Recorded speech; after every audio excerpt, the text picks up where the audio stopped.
Hello, everyone. This is Adam Meister, the Bitcoin Meister, the Disrupt Meister.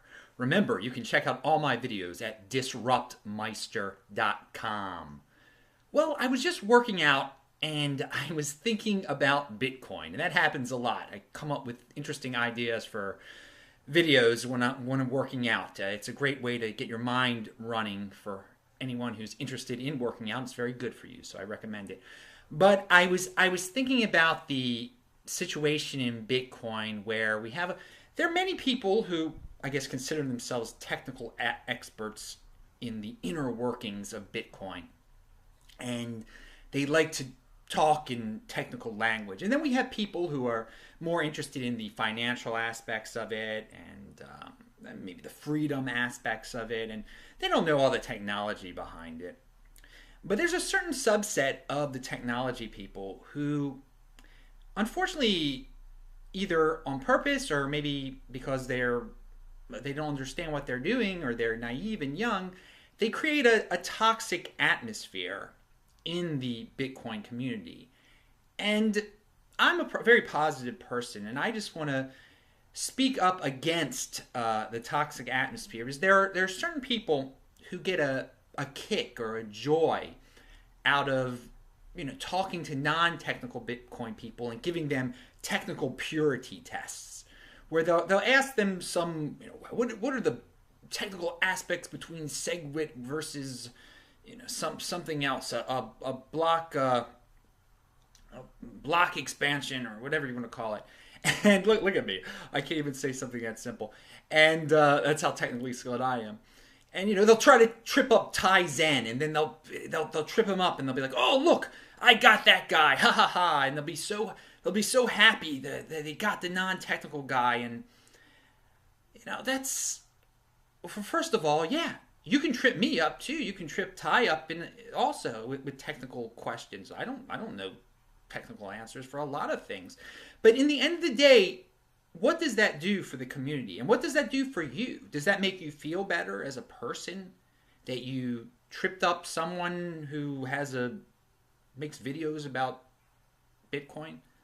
I mean, it doesn't add much. And you have to understand, from outside of the Bitcoin community, there are a lot of people who look down on the Bitcoin and would like to see Bitcoin and cryptocurrency totally fail.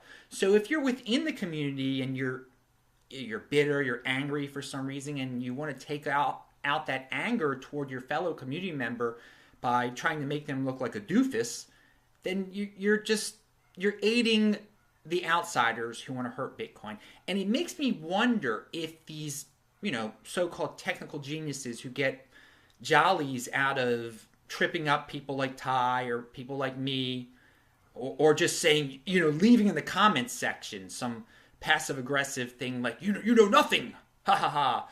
And if they, I forgot what I was going to say about it.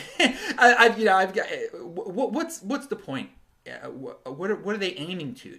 I know what I was going to say. What's their point? But do they even own any Bitcoin? That's what I wonder. Sometimes I wonder if some of these people who are kind of taking shots at the less technical people in the Bitcoin ecosystem, if these people are just bitter because they don't own Bitcoin.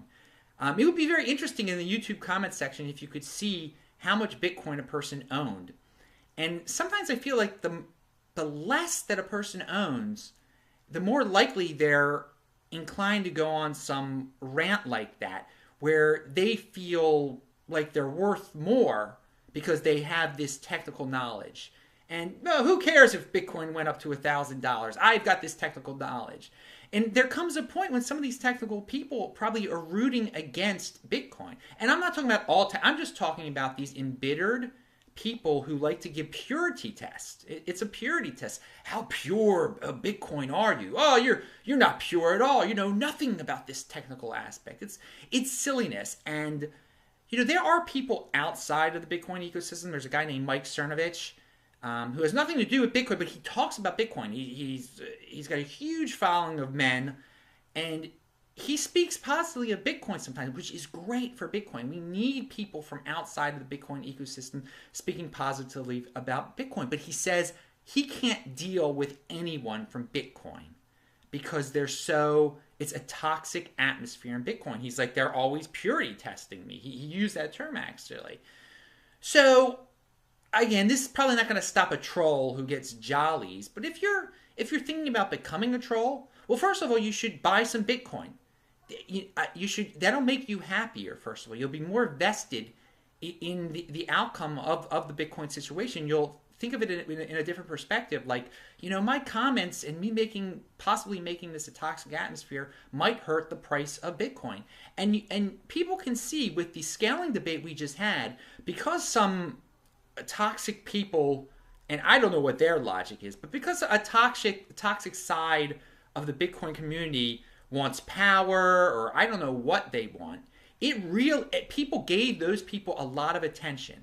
And when those toxic people were given a lot of attention, there was a lot of panic. The price went down. And I believe sometimes toxicity can be overblown by people who aren't toxic. We worry about it too much because we want everything to be positive. We give them too much attention. So this is a twofold lesson. Toxic people, you're not helping the community. And you should just buy some Bitcoin, take a deep breath, maybe work out.